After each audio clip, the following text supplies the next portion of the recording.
К другим темам. В удачном Мирнинского района подвели итоги трудовых соревнований между коллективами карьеров, обогатительных фабрик и автобаз технологического транспорта компании «Алроса», где единогласно победителем был признан коллектив автобазы номер 3.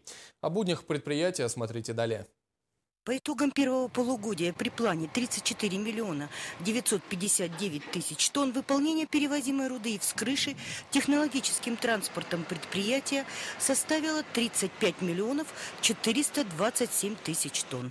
Если говорить о других показателях, а именно техническая готовность автотранспорта, то сбоев и простой техники практически не было. Все неполадки и текущий ремонт выполнялись своевременно.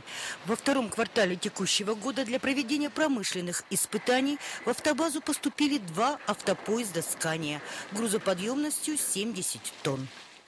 Мы плотно работаем с фирмой, поставившей нам эти машины. И, значит, следующие 2 машины придут уже с учетом наших замечаний, с учетом наших доработок.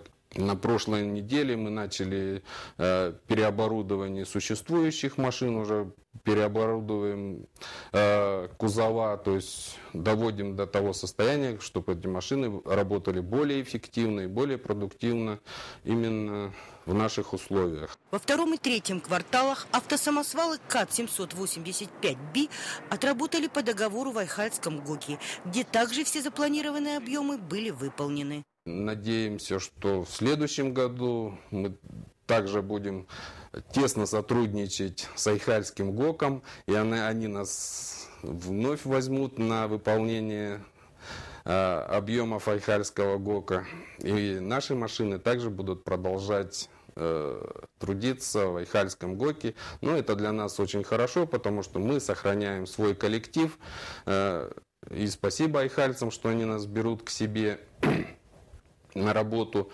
То есть у нас практически нет сокращений. Мы сохраняем свой коллектив в той численности, в которой она существует. Специалисты надеются, что после внедрения новой современной большегрузной техники все плановые показатели будут выполняться, а производительность труда увеличится.